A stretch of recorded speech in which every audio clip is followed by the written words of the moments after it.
What is up? Welcome back to the channel. So today I'm going to be talking about what it feels like to not have anxiety. I don't think that there's enough videos like this. So the first thing I want to tell you is I suffered with anxiety for many years, well over a decade. It really started whenever I was a kid and I started to be bullied at school. I think that that really began kind of putting my nervous system into fight or flight response because I always had to be on guard because of the bullies. And then my parents went through a really messy divorce, and I just wasn't getting any social connection at school or at home. And that just kind of left me really wondering, what was going to happen next. I didn't know if I was going to wake up and my dad would be there, my mom would be there. And by the way, I want to be very clear. They ended up remarrying to the most amazing people. I think I was about maybe 11 or so once everything kind of panned out. But there was a long time where I didn't know what was going to happen. I didn't know if my parents were going to be there when I woke up. And kind of during their divorce, it was very messy.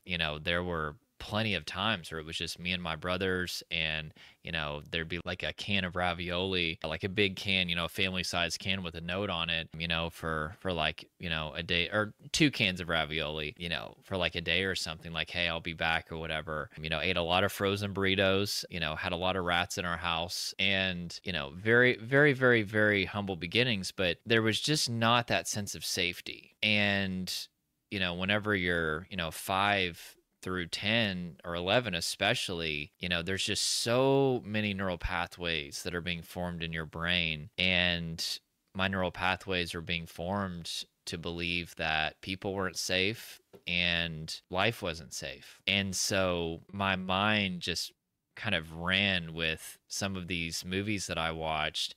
I'll just tell you what a couple of them are. Jeepers Creepers was one of them. Signs by Mel Gibson. Let's see, when did Signs come out? So old. But I actually watched that 2002. Yeah, that would have been about right. Yep.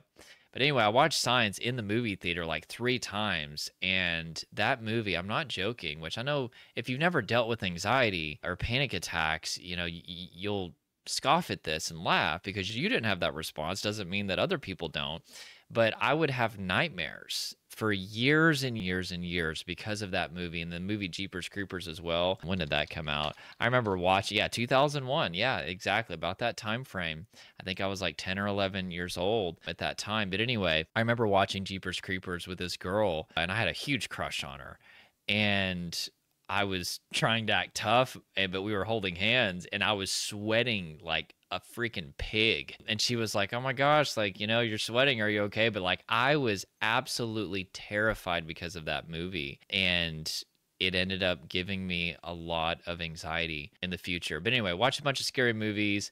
And then I started to develop like all these phobias, like fear of the dark, claustrophobia, and especially the fear of the dark. Like if I was in the dark by part of what fueled that is my brothers, which, specifically my oldest brother, which I love him, man. He's freaking awesome. Like we're great. This is whenever I was a kid, but he and his friends would be outside and it'd be dark and we'd be playing flashlight tag or whatever.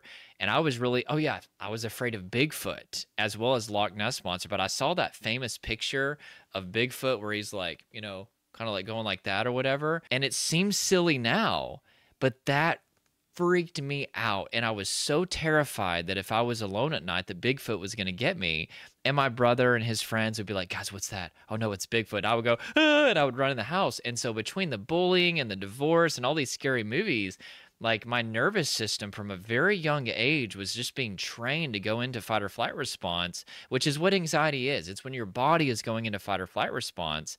And it's usually because there's some sort of sensory trigger. So I had all these painful experiences with bullying and with the divorce and with, these scary movies, just to give a few examples. And whenever I had those painful experiences, my brain encoded that sensory data as being associated with threat and assign the procedure of fight or flight response to that sensory data. That means that if I ever saw, smelled, taste, touch, felt anything that was similar, my body started to go into fight or flight response. And I didn't understand that. And I would always have cold hands and feet. I remember going to church and almost every Sunday I'd shake, people's hands, and, the kind of older people, they'd be like, oh, it's so cold.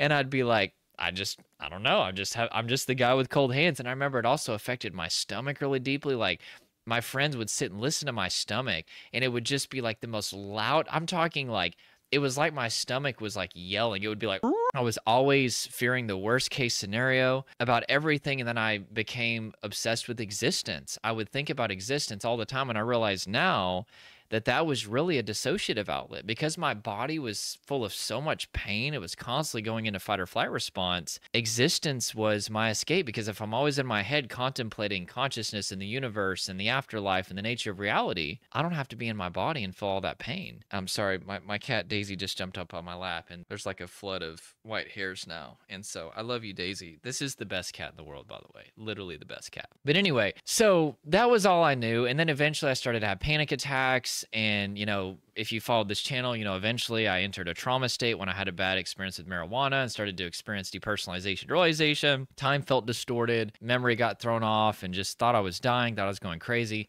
I'll save you the details. But anyway, long story short, I went from anxiety being all that I knew, and if I felt calm, that felt weird. And I remember out of all the years that I suffered with anxiety, which was many, I can tell you, I can count on one hand the amount of times that I felt relatively calm because it was that weird and different to be calm. But now I'm so free of anxiety that if I ever get even just a little stressed, it feels extremely weird. Remember, I'm trying to paint a picture of what it feels like to not have anxiety. If you've really, really, really done the work, especially in your body, to make your body your safe place, being anxious will eventually feel extremely weird. Whereas whenever I'm working with clients and they're coming out of anxiety, or let's even say trauma, they'll start to feel calm again and they will feel really weird about it or even stressed about it.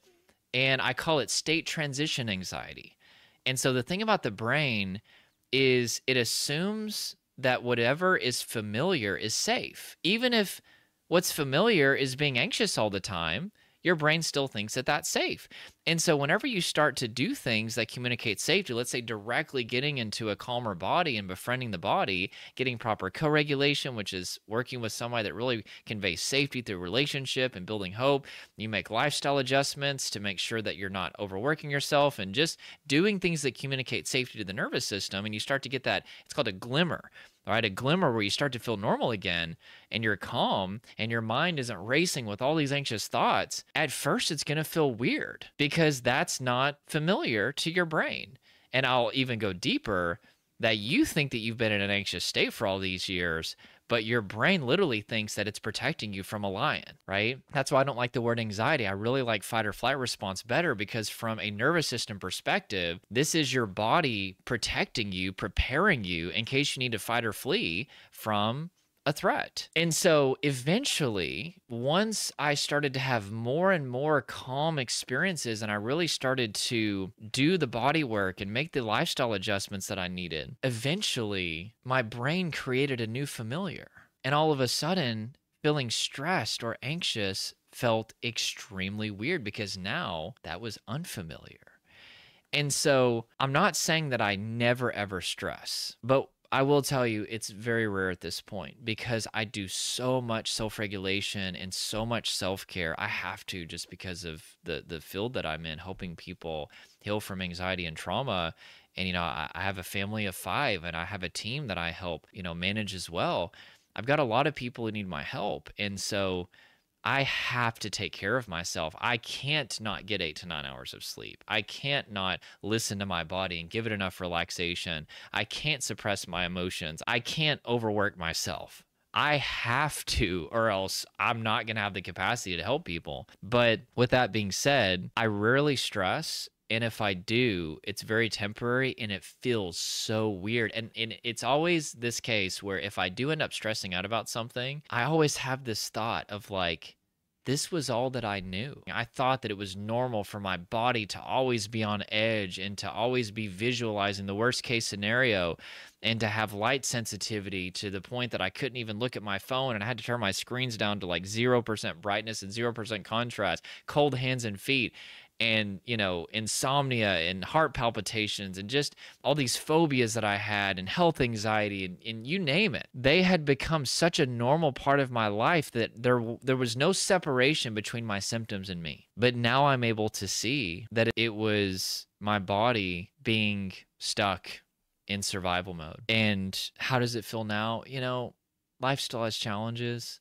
I just helped somebody get fully out of anxiety and DPDR and a bunch of other symptoms. And they were symptom free, but they talked to me in one of the meetings and like, Jordan, now that the symptoms are gone, I'm realizing that now I like all the stuff that I need to face in life and fixing my life didn't just go away. Now I just have like a clean slate where I can fix those things. And I'm like, yep, yeah, being symptom free does not mean that suddenly your life is perfect and you don't have challenges and that you're never going to get betrayed or used or rejected, or it's not that you're not going to get bad news anymore or get sick sometimes or, not feel motivated to do things. Like all those things are still going to happen. The only difference is now you're in the best state possible to deal with those things. See, the thing about anxiety is if you're always in an anxious state, you're not in a state where you can address the challenges in life. Life is extremely difficult. And I love that Rocky speech. If you haven't listened to it, you need to type Rocky speech. And it's Rocky. I think he's talking to his son, but he's like, life is going to knock you down and keep you there if you let it. But you got to be able to take the hits, and you can't basically play the victim is what he's saying. And it's so true. Life is extremely difficult, and that doesn't change when your anxiety goes away.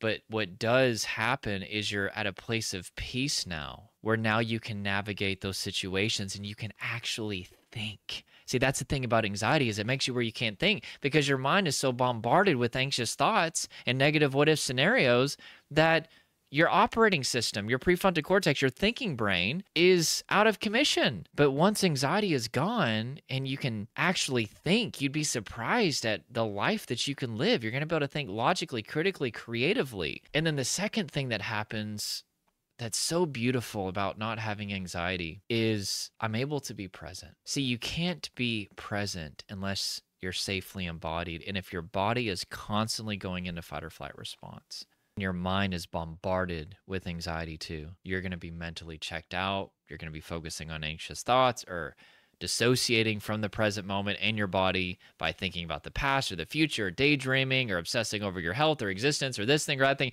Maybe you just throw yourself into your career.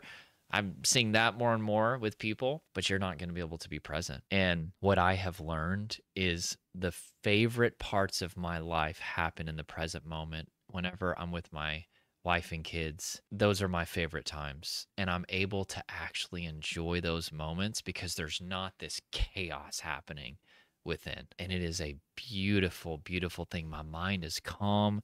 I can actually think and I can choose the life that I want to live, and I can be present again with my family or just in the present moment, just enjoying nature, things like that.